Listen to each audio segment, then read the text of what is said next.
Bonjour à tous et bienvenue sur Crypto Flash, la chaîne de l'actualité crypto. Aujourd'hui, nous allons parler du BTC qui a atteint un plus haut historique.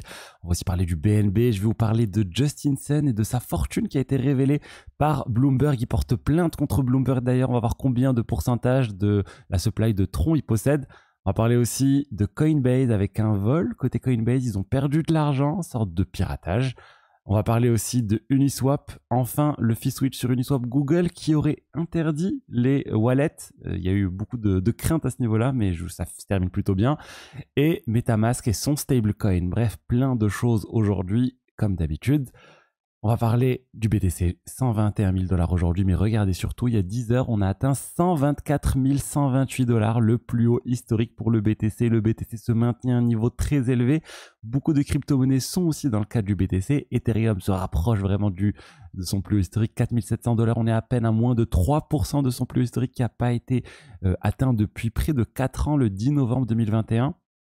XRP 11% du plus haut historique, Solana un peu plus loin, 30%, mais regardez le BNB. Le BNB a dépassé son plus historique il y a environ une heure, on est à 864 $, donc c'est assez incroyable ce que fait le BNB aussi. Mais vous remarquerez qu'il y a pas mal de cryptos qui sont très loin de leur plus haut historique. Cardano 68%, Chainlink 55%, pareil pour Stellar, pareil pour Bitcoin Cash 84%, et plus on descend, plus on voit l'écart. Polkadot, 92% de son plus haut historique, 83% pour Chronos, et bref, et ça continue comme ça. Et c'est pour ça en fait que c'est difficile de parler actuellement d'une altcoin season, parce que c'est pas là, on constate pas de hausse globale plus on descend dans le classement et on voit pas ce type de choses. On est en train de voir vraiment le Bitcoin qui tire le marché vers le haut, le top 10 en fait. On a le Bitcoin, on a l'Ether, on a XRP aussi, BNB, donc là ça en fait 4, Solana ça en fait 5, mais bon, Solana c'est pas incroyable non plus en ce moment. Donc voilà, c'est un marché un peu spécial, c'est un bull run un peu spécial qu'on est en train de vivre. Et oui, je pense pas que exactement ce qui s'est passé lors du précédent bull run arrivera sur ce bull run là. L'histoire se répète, oui, mais pas toujours, pas dans le sens exact et pas de la manière exacte avec laquelle elle s'est répétée il y a quelques années. Donc voilà, on verra. En tout cas, pour l'instant, ça fait plaisir de voir un certain nombre de crypto-monnaies dépasser leur plus haut historique. Il y a des prédictions autour de l'Ether, mais honnêtement, les prédictions, ça ne vaut pas grand-chose, surtout de Standard Chartered. Maintenant, ils prévoient 7 500 $ d'ici la fin de l'année, alors qu'il y a quelques temps, ils prévoyaient 4 000 $ d'ici la fin de l'année. Ils changent leurs prédictions en fonction de la hausse ou de la baisse du prix de l'Ether et des divers crypto-monnaies. Les choses factuelles, c'est que au niveau du marché des ETF spot aux États-Unis, les ETF Ether ont eu leur deuxième meilleur jour avec 729 millions de $ d'inflow, donc d'argent frais qui arrive sur le protocole. Toujours beaucoup de demandes autour des ETF Ether et de l'Ether. Je vous rappelle, 45 € offerts sur Bitvavo, le partenaire de la chaîne. Vous avez le lien dans la description. Il y a deux promotions différentes. Vous tradez 25 €, vous tradez 100 €, vous obtenez 25 € et vous déposez 500, vous obtenez 20 €. Les deux sont cumulables et vous avez le lien dans la description pour en profiter. Parlons de Tron.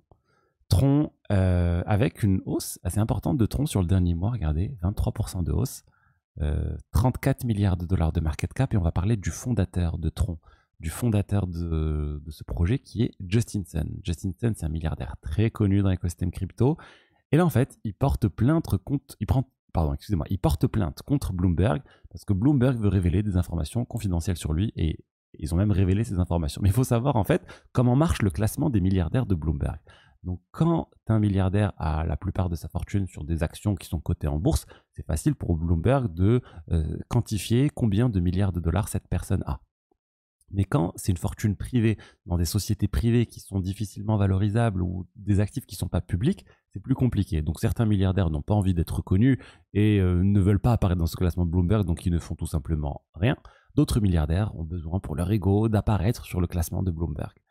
Et par le passé, on a eu par exemple Kanye West qui a insisté pour fournir plein de justificatifs à Bloomberg et leur prouver qu'il avait plus de 3 ou 4 milliards de dollars. Et il était vraiment très déçu quand Bloomberg a juste mis qu'il était milliardaire et qu'il avait 1 milliard de dollars ou 1,2 milliard de dollars.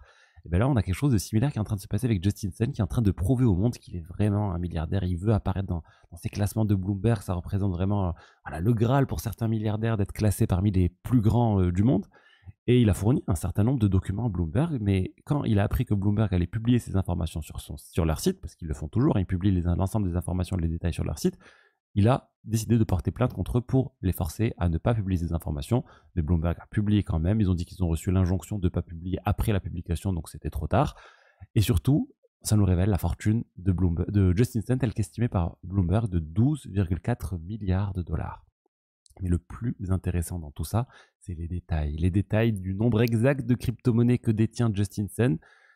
Regardez, il aurait 60 milliards de dollars, 60 milliards pardon, de jetons Tron. 60 milliards de dollars, 60 milliards de jetons Tron, c'est énorme parce que ça représente les 2/3 de la supply des jetons Tron en circulation. Il y a 94 milliards de dollars. Oh, j'arrête pas de dire dollars. Il y a 94 milliards de jetons Tron en circulation. Donc 60 milliards, ça représente à peu près 63%, ce qui représente dans les 20 milliards de dollars juste en jetons Tron. Mais Bloomberg a fait une décote de 75% parce qu'ils estiment que s'il était amené à vendre tous ces jetons, il ne pourrait pas en tirer le prix qui est affiché, il pourrait en tirer beaucoup moins, à peine 25%, dont ils ont appliqué la décote. Mais Justin Sun a beaucoup d'autres actifs. Il a 17 000 bitcoins, ça représente à peu près 2 milliards de dollars. Il a 224 000 Ethers, ça représente environ 1 milliard de dollars. Et 700 000 Ethers, ça c'est 700 000 USDT, ça c'est négligeable. Mais surtout, moi, ce qui m'a le plus choqué dans tout ça, c'est qu'il a fourni l'ensemble des documents pour prouver qu'il détient 90% de HTX, l'ancien Yobi, alors que pendant très longtemps, il a voulu dire non, non, je ne possède pas Yobi, je suis juste un conseiller spécial de Yobi, alors que c'était clair depuis le début qu'il avait acheté Yobi.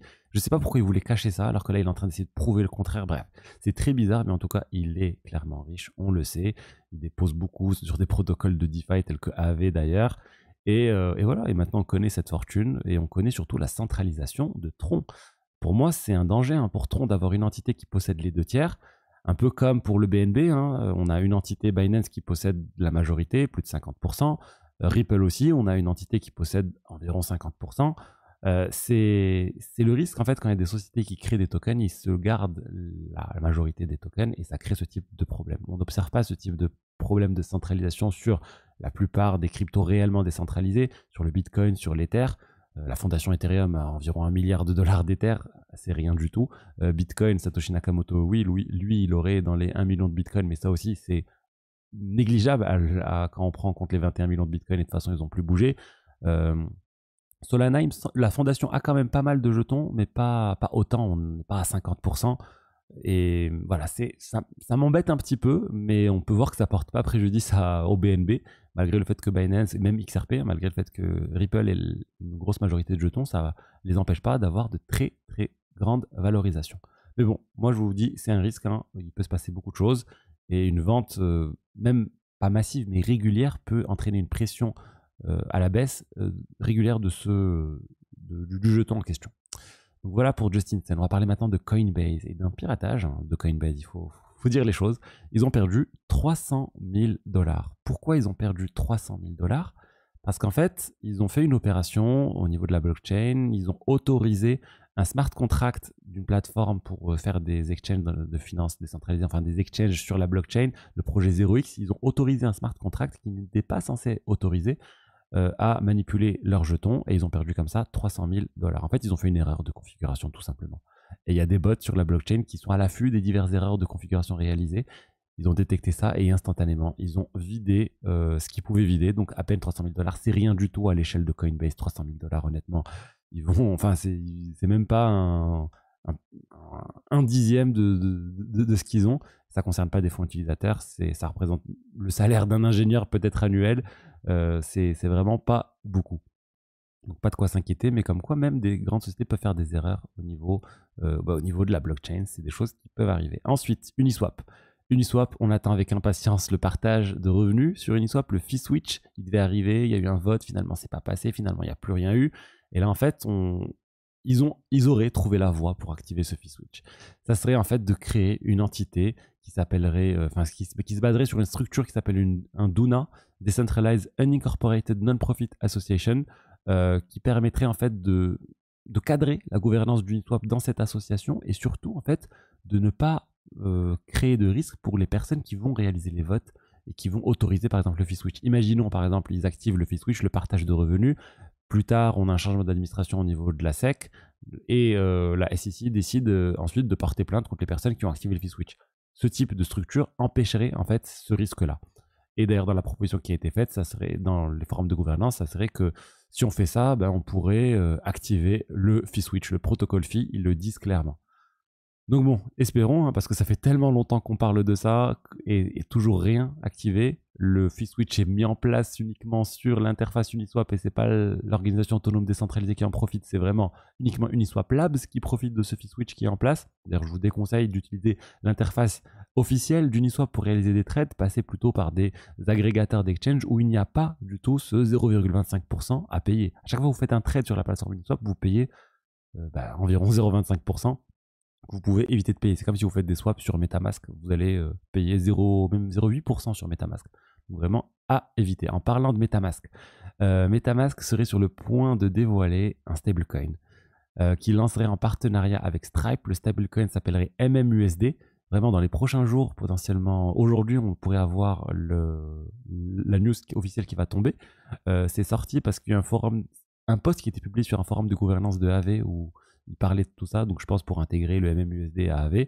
En tout cas, c'est bien d'avoir un stablecoin de plus, ça va pas changer grand-chose. Ils vont sûrement l'intégrer de manière la plus poussée possible sur MetaMask.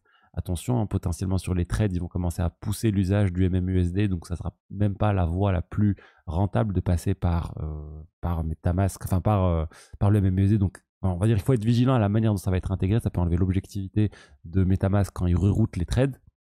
Mais bon, j'attends moi surtout le token MetaMask. On n'a toujours pas de token MetaMask. On aura un token Linea bientôt, mais c'est pour la blockchain Linea. On aura peut-être un jeton MetaMask qui va arriver un jour. On verra. Et il y a eu une petite panique hier soir avec plusieurs articles qui ont dit que Google était sur le point d'interdire les wallets non-custodial, c'est-à-dire les wallets comme MetaMask, Rabi, de son App Store, du Google Play Store. Et en fait, Google est venu à clarifier les choses, il dit non, ils ne sont pas concernés, les wallets non-custodial ne sont pas concernés par tout ça, donc ça rassure les gens, et ça montre un peu les dérives de Mika, parce que notamment ils ciblaient les gens, ils ciblaient les pays européens en disant tout wallet non-custodial doit avoir une licence Mika, alors on sait très bien que c'est pas possible d'avoir une licence Mika pour un wallet non-custodial.